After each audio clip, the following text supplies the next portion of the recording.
The Blood Angel Raphan was born on the world of Baal Secundus, the son of a tribal chieftain and the brother of Archeo. Near the end of the 31st millennium, Raphan had taken his place as a tactical marine of the Blood Angels' 6th Company under the command of brother Captain Simeon.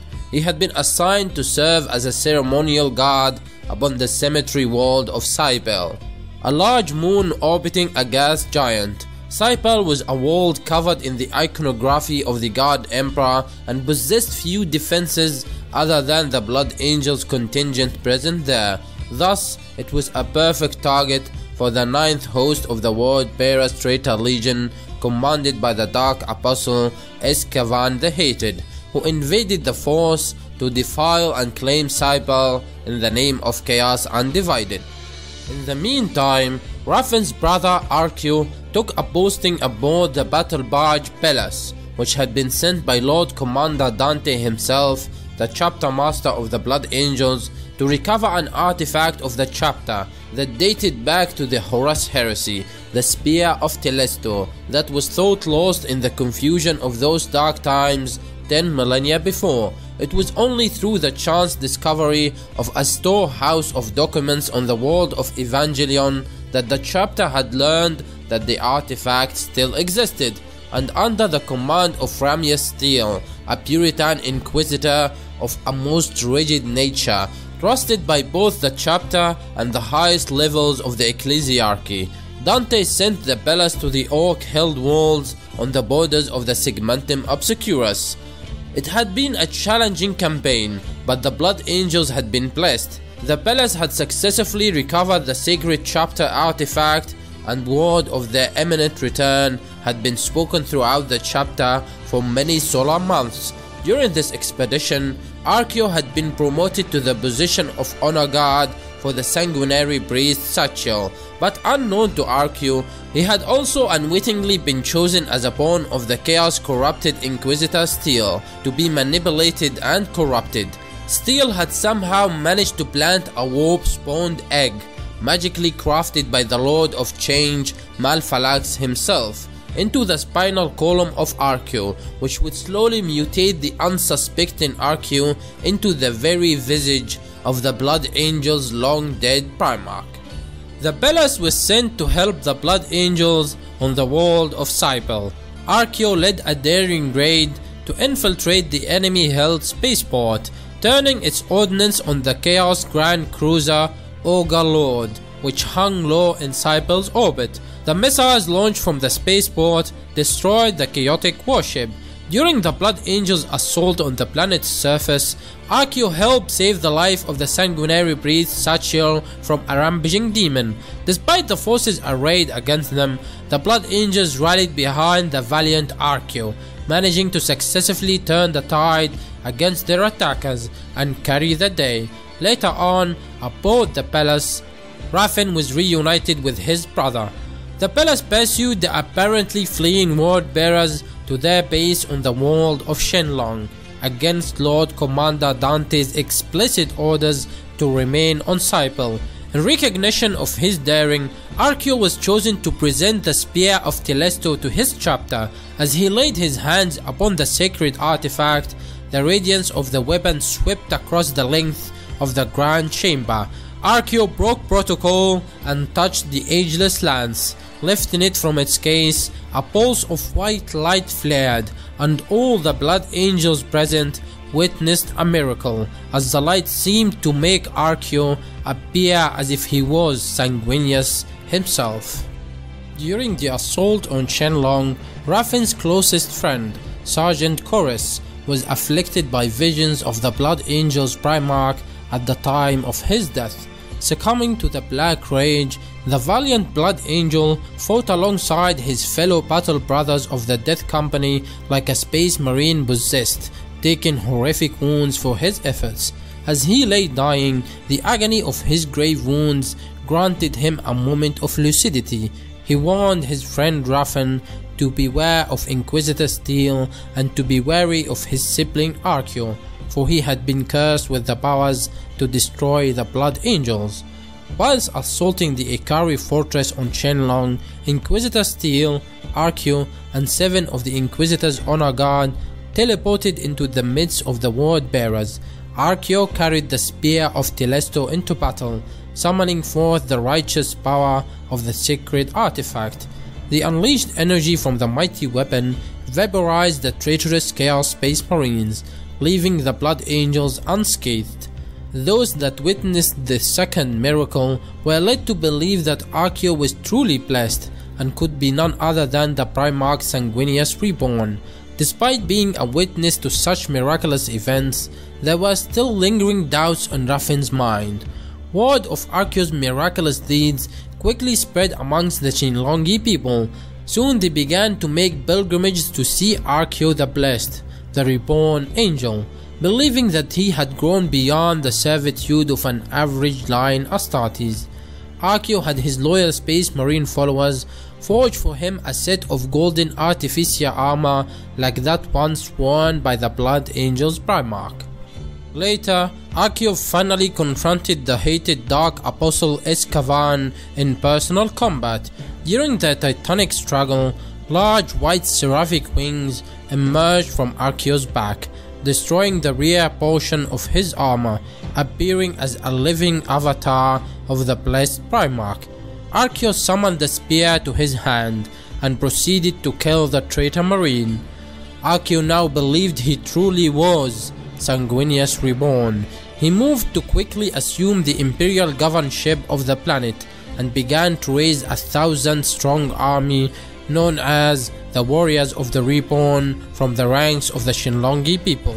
Together, they would begin a mighty blood crusade in which Arceus the Blessed would reunite all the Blood Angels under his banner, taking stewardship of the chapter from Lord Commander Dante. The doubting Raffen managed to send a Vox signal to the Blood Angels' homeworld of Baal, informing them of the events that had occurred on Cybele and Shenlong. Dante received the transmission and decided to have Chief Librarian Mephiston send Epistolary Vod and Captain Gallio aboard the cruiser Amario to Shenlong to determine the full extent of the events that had transpired. Upon arriving at Shenlong, the Epistolary Vod was permitted to have an audience with Arceus. Sensing the evil that lurked within him and enraged at the audacity of Arceus daring to usurp their Primarch's blessed name, he attacked the upstart with his force axe. But Vod and Captain Gallio were both killed. Arceus then ordered the palace to fire upon the Amario, destroying it. Sanguinary priest Satchel, Arceus' emissary, sent word to Dante on Baal, requesting his personal audience on the shrine world of Sapien in 9 solar days.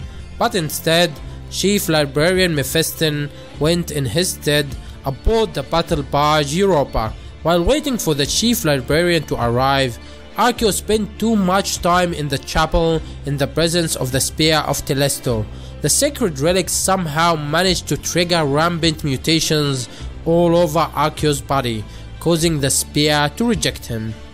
Arceus also experienced a prescient vision of his brother Raffen impaling him through the heart with the spear.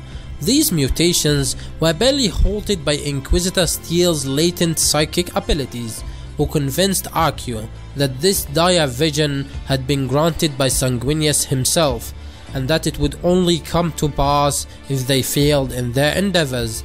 Mephiston soon arrived upon the shrine world to judge the so-called Reborn Angel. Turning his powerful witch sight upon the upstart, the librarian quickly discerned the carefully hidden chaos corruption that had been implanted within Arceus' body. He was surprised when Arceus was still able to hold the sacred artifact. Unconvinced by his supposed divinity, Mephiston denounced Arceus as being false, and Inquisitor Steel as a heretic.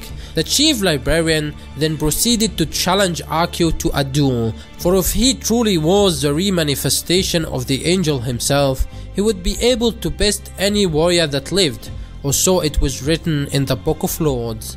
Having survived the attempts on his life by the Warriors of the Reborn, Raffen managed to arrive just before the duel took place and offered to fight in Mephiston's stead.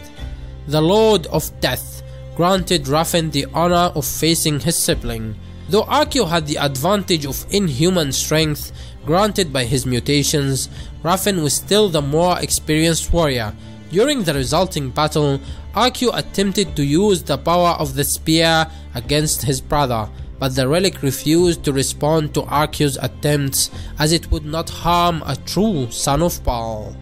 During the struggle, Raffen managed to severely wound Arceus when he cut one of his wings, which bled foul black ichor, revealing the true corruption within. Shocked by this revelation, Arceus fled the field of battle. Suddenly the warriors of the Reborn and Mephiston's forces turned upon one another when the corrupted Inquisitor Steel killed the sanguinary Breeze Satchel and blamed the deed upon Mephiston. In the midst of this internecine conflict, the word bearers suddenly arrived. Mephiston informed Raffen that if he failed in his mission, he had ordered the Europa to destroy Sabian with a barrage of cyclonic torpedoes. Raffen insisted that he would end his brother's threat to the chapter. He was given a jump pack in order for him to be able to fight Arceus on equal footing in the air. Raffen confronted his brother in the ruins of an old Imperial cathedral.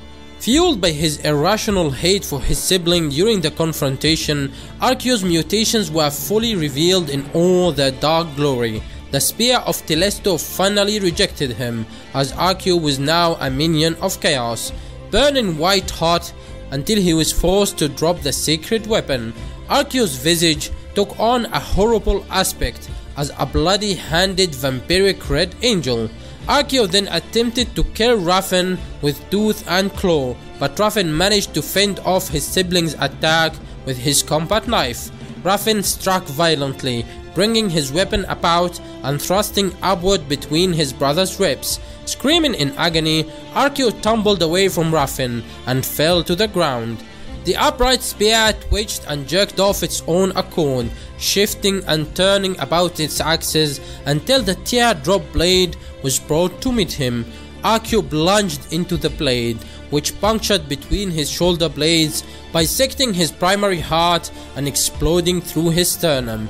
Arceus begged his siblings' forgiveness, and Raffen gave it. Picking up his brother's fallen form, Raffen carried it towards the internecine battle which still raged between Mephiston's and Arceus' followers. From atop a gutted tower of a long-falling cathedral of the Imperial cult, Raffen informed his battle brothers of their folly. They had been betrayed and led blindly by the false hand of chaos.